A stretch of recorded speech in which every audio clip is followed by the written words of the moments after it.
Olá, pessoal. Aqui quem fala é o professor Alexandre Lopes e nós estamos de volta com mais uma aula do curso Cybersecurity Essentials, ou Fundamentos de Cibersegurança. Nessa aula de hoje, no capítulo 2, a gente vai apresentar para vocês o conceito do cubo de segurança cibernética. Então, o que a gente vai ver nessa aula? Primeiro, a gente vai apresentar o cubo, né, as três dimensões do cubo de segurança. Depois, a gente vai ver a primeira dimensão, que é a dimensão dos princípios de confidencialidade, integridade e disponibilidade. Depois, a gente vai ver o estado dos dados, né? A segunda dimensão é a que define o estado dos dados. E, por final, a gente vai ver a terceira dimensão, que é a dimensão onde a gente apresenta os poderes que podem ser usados, né? Então, são as contramedidas de segurança e a estrutura de gerenciamento de segurança da TI. Então vamos lá, a gente vai dividir provavelmente essa aula em dois vídeos, né? O primeiro vídeo a gente vai estar apresentando aqui os primeiros três tópicos e, por fim, a gente vai apresentar as contramedidas e a estrutura de gerenciamento. Vamos para a primeira parte da nossa aula no primeiro vídeo. As três dimensões do cubo de segurança cibernética, né? Então, as três dimensões de segurança do cubo são: a primeira dimensão do cubo é a segurança que identifica os objetivos da proteção no mundo digital. Então, ter um objetivo é muito importante. Por quê? Porque os princípios oferecem foco e permitem que especialistas em segurança cibernéticas priorizem ações para proteger. E quais são esses sentidos, né? Quais são esses princípios? Confidencialidade, integridade e disponibilidade. Aí vem o segundo princípio. O mundo digital ele é um mundo de dados, ele é feito de dados. E nós precisamos proteger esses dados. A segurança ela é baseada nesses dados que precisam ser protegidos. Então, a gente identificar qual o estado que aquele dado está, né? Para poder saber qual a medida de segurança adotar para cada estado de dado é essencial. Então, são os dados inativos ou armazenados, os dados em trânsito e os dados em processamento. E aí a gente tem a terceira dimensão do cubo, que é a dimensão que fala dos poderes, né? Os poderes que são usados para proteger o mundo cibernético. Então a gente tem três tipos de poderes. A gente tem os poderes tecnológicos, que são todos os dispositivos, software e produtos em geral, né? Que são utilizados na proteção contra os cybercriminosos. A gente tem o segundo poder, que são as políticas e as práticas. Aí estão as leis, aí estão as certificações, a ISO 27000, o ISAC, as boas práticas. Então, tudo isso está aí, está nesse segundo poder. E o terceiro poder são as pessoas. Pessoas que são conscientes e bem informadas para proteger esse mundo das ameaças virtuais. Então, a gente vai ver agora essa questão da tríade da CIA, né? CIA é um acrônimo dos três princípios, né? Confidencialidade, integridade e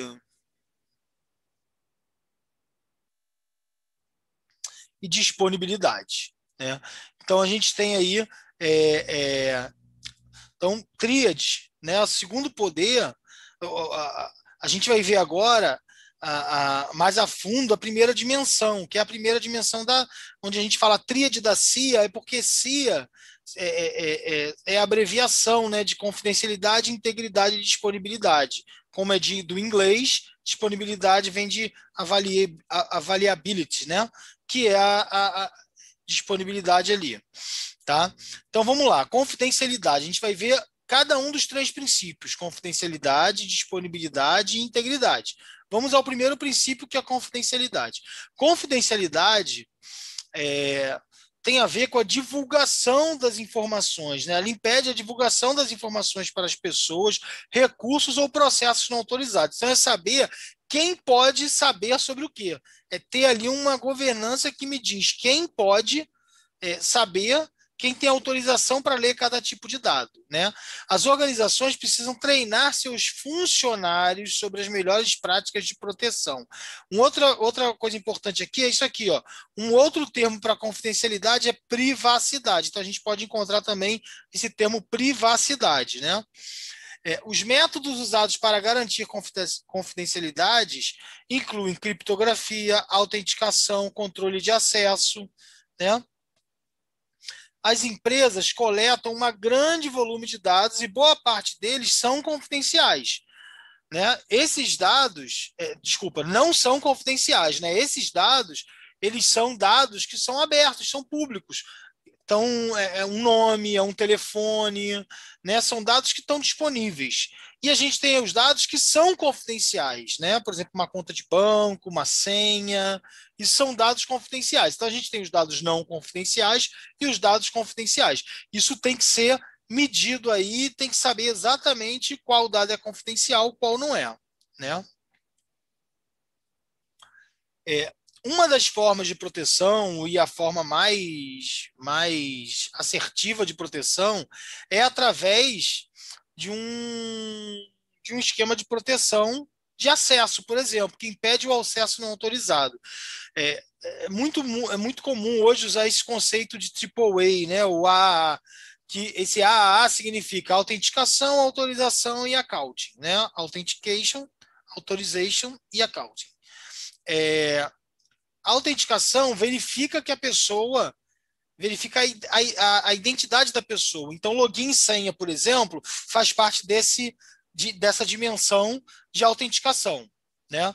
Depois eu tenho a dimensão de autorização, que me diz o que aquele login, uma vez que ele digitou a senha e deu certo, o que aquele login tem permissão de fazer.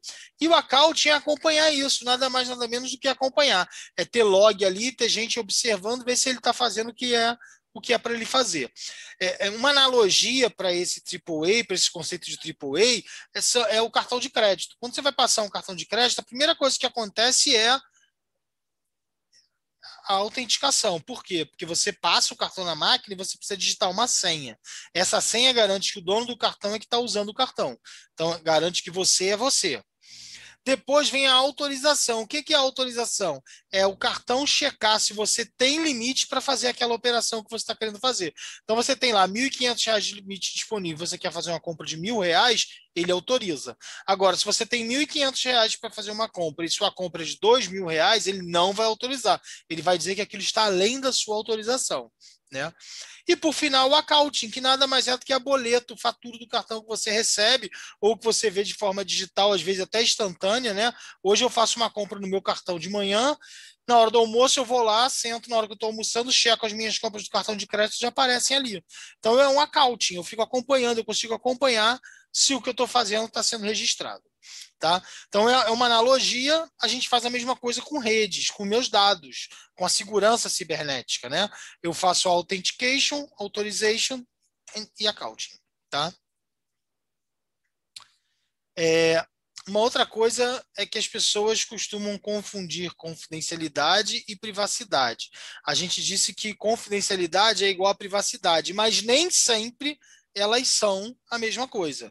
Né? Eu posso ter um dado que ele é privado, mas não é confidencial. Por exemplo, eu tenho o meu login do Facebook, onde eu tenho um montão de dado que não é confidencial, meu nome, né, com quem eu sou casado, meu telefone, são dados que são privados, porque eu decidi que são privados, eu não autorizei que eles fossem divulgados, mas ele não é confidencial, né? E tem dados que são confidenciais. Eu não quero. Por exemplo, a minha senha do meu banco é confidencial. Eu não quero que ninguém saiba disso. Então, as informações confidenciais têm um status não público. A manutenção da confidencialidade é mais que um dever ético. A privacidade é um uso adequado dos dados. Então, ó, o dado privado é um uso adequado. Eu digo para o Facebook que eu não quero que meu dado seja exposto. E aí ele tem que respeitar isso. Apesar de ser um dado não confidencial. O meu nome não é confidencial, mas eu disse que eu não quero expor ele. Então ele é um dado privado, tá?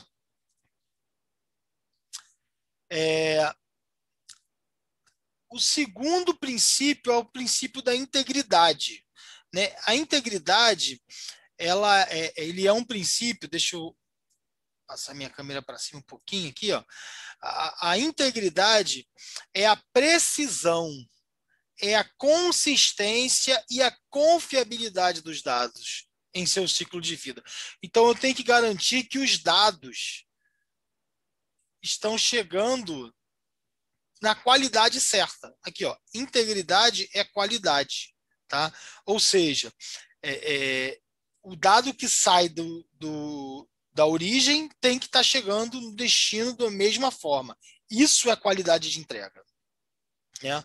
Então, alguns métodos, por exemplo, incluem hashing, verificação de validação e verificações de validação dos dados, verificação de consistência dos dados e controle de acesso. Então, por exemplo, o hashing é uma foto que eu tiro dos dados, né? O hashing eu pego o dado da origem e tiro uma foto, falo, ó, o dado é esse. Aí, quando eu recebo no destino, eu tiro outra foto. Tem que ser igual. Porque se eu tinha uma foto na origem e uma foto do destino, e elas é o mesmo dado, as fotos têm que ser iguais. Tá? Então, isso é um hash. Então, ó, necessidade de integridade dos dados. A necessidade de integridade dos dados varia de acordo com a maneira como a empresa usa os dados. Né? Óbvio, isso é óbvio. Por exemplo, o Facebook, ele não verifica meus dados. Eu posso entrar lá, falar que vou criar uma conta e criar uma conta com o nome Maria, 18 anos, morando em Recife. Ele não vai verificar. Então eu vou conseguir abrir essa conta. Agora, se eu entrar ali no Itaú e falar que eu me chamo Maria, que eu tenho 18 anos e moro em Recife, quero abrir uma conta, o Itaú vai tratar a integridade desses dados de uma maneira diferente. Ele vai checar, ele vai verificar, ele vai validar os dados. E aí eu não vou passar nesse conceito de validação dos dados, porque eu não sou Maria, eu não tenho 18 anos e eu não moro em Recife. Então, a necessidade varia de acordo com a empresa. A proteção da integridade dos dados é um desafio constante para a maioria das empresas. A perda da integridade dos dados pode tornar recursos de dados inteiros não confiáveis ou inutilizáveis. Por exemplo, se um montão de gente começa a abrir conta no Itaú, ou no Bradesco, ou em qualquer banco que seja, falsa, com perfil falso, daqui a pouco ninguém está mais confiando no perfil daquele banco, né, nos levantamentos daquele banco. Alguma coisa está errada, certo?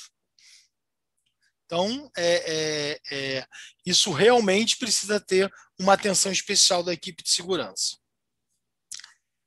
Verificações de integridade. Uma verificação de integridade é uma forma de medir consistência de uma coleta de dados, um arquivo, uma foto, um registro. A verificação de integridade realiza um processo de chamada de função hash, que tira um retrato dos dados em um momento específico. É aquilo que eu expliquei para vocês sobre hash. Eu tiro um retrato dos dados na origem, depois tiro um retrato dos dados no destino e comparo aqueles retratos. Tem que ser igual, tem que ser o mesmo dado. E por fim, a gente vai falar de disponibilidade. Disponibilidade é ter os dados disponíveis na hora que eu preciso, no tempo que eu preciso. Então, a disponibilidade de dados é um princípio usado para descrever a necessidade de manter a disponibilidade dos sistemas e serviços de informação o tempo todo. Ataques cibernéticos e falhas do sistema podem impedir o acesso a sistemas e serviços de informação. Então, por exemplo, um ataque de DDoS pode solicitar tanta coisa para um servidor que ele vai parar. Meu servidor não vai estar mais disponível, né? Ou um link pode ser tão requisitado a ponto de consumir toda a largura de banda dele e eu não estar mais com esse link disponível. Então, alguns métodos são usados para poder mitigar esses ataques e ter uma disponibilidade sempre pronta, né? Sempre à disposição do cliente. Então, os métodos usados para garantir são redundância, backups, resiliências do sistema, manutenções de equipamentos, sistemas operacionais e softwares, planos de recuperação e planos de desastre. Né? Ó, sistemas de alta disponibilidade normalmente incluem 3 princípios de projeto: eliminar pontos únicos de falha, fornecer transação confiável e detectar falha à medida que elas ocorrem. Então, eu tenho que prevenir, eliminar e detectar. Tá? existem 7, aqui ele fala, as organizações podem garantir a disponibilidade implementando o seguinte. Então, a gente tem alguns passos que a gente pode implementar para garantir a disponibilidade das organizações. Manutenção dos equipamentos, atualização de sistemas e do sistema operacional, backups de teste, planos para desastres, implementação de novas tecnologias, monitoramento de atividades em comum e testes para verificar a disponibilidade. Então, tudo isso aqui é utilizado na questão para manter a disponibilidade. Tá ok? Então, esses foram os 3 princípios que a gente estudou. Agora a gente vai ver o estado dos dados, que é uma outra vertente do cubo, né? Uma outra dimensão do meu cubo. São o estado dos dados. Os dados podem ser encontrados no estado inativo. Os dados inativos ou dados armazenados, eles estão em repouso. Normalmente estão armazenados num dispositivo de armazenamento, né? Existem alguns dispositivos de armazenamento, mas basicamente a gente vai ver 2 tipos, que é o armazenamento local e o armazenamento diretamente conectado. Né? O armazenamento local, o armazenamento local e o armazenamento em rede. O armazenamento local a gente chama de armazenamento diretamente conectado. Esse armazenamento diretamente conectado, normalmente, é o que está ligado na máquina, é o disco rígido, é o HD, é a memória, um disco flash, né? USB, um HD externo, mas são dispositivos ligados diretamente na nossa máquina. E a gente tem um armazenamento em rede. Né? O armazenamento pode ser também, a gente também pode ter uma redundância de armazenamento, uma matriz de redundância com RAID. O RAID eu posso aplicar de algumas formas, eu posso ter um espelhamento, eu posso ter os dados sendo distribuídos entre HDs diferentes, e o RAID fornece melhor desempenho para tolerância de falhas. Então, a gente deve, sempre que possível, implementar RAID nos nossos dispositivos.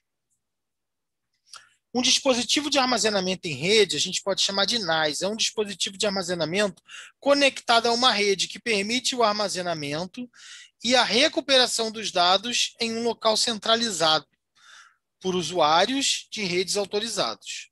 Os dispositivos NAS são flexíveis e escaláveis, ou seja, os administradores podem aumentar a capacidade conforme necessário.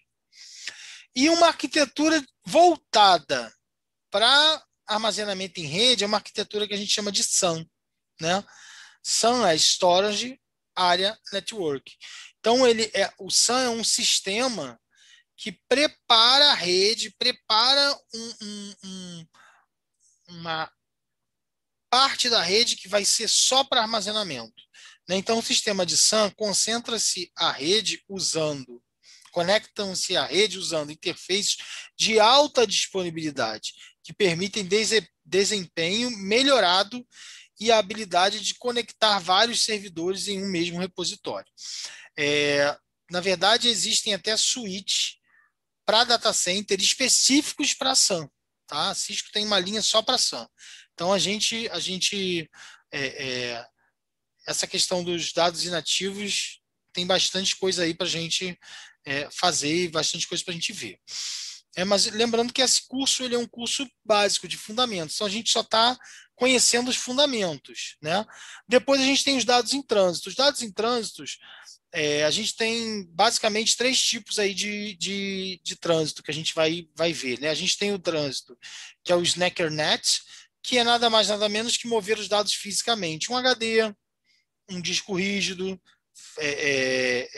externo, né? Um HD externo, um pendrive, um CD. Então, tudo isso é uma forma de eu manipular os dados externamente, levando fisicamente de uma máquina para outra. A gente pode levar os dados através de uma rede cabeada, através do cabo, né, fibra ótica ou cobre, e a gente tem o cabo que transita nas redes sem fios, através de ondas de rádio. Né? Então, proteger os dados em trânsito talvez seja o maior desafio da equipe de segurança. Né? Porque ela precisa proteger O sigilo dos dados. Criminosos virtuais podem capturar, salvar e roubar dados em trânsito, né, roubando um pendrive, capturando os pacotes que são destinados a um host com um sniffer. Né? Então, isso tudo pode ser feito por criminosos virtuais. A gente também tem que proteger a integridade dos dados, que os criminosos podem interceptar e alterar um dado. Né? Então, por exemplo, eu estou fazendo uma transação bancária. Se um criminoso consegue interceptar e alterar o número da minha conta, por exemplo, ele vai receber o depósito em uma outra conta e não na minha. Né? E proteger a disponibilidade dos dados. Criminosos virtuais podem usar dispositivos não autorizados para interromper a disponibilidade dos dados. Então, eu posso simplesmente, a gente pode fazer uma rede de zumbis que vai todo mundo num determinado horário disparar requisições para um servidor e esse servidor vai parar de funcionar. Tá? Então, a gente precisa proteger a disponibilidade dos dados. E, por fim, a gente tem os dados em processamento. Os dados em processamento são os dados desde o momento da entrada do processamento propriamente dito, a modificação e o cálculo, e a saída. Né? Quando a gente fala em processamento, a gente está dizendo nesses 3 estágios: entrada, processamento e saída. O processamento aqui é a modificação e o cálculo. Né? Então, a proteção da integridade dos dados começa na entrada inicial.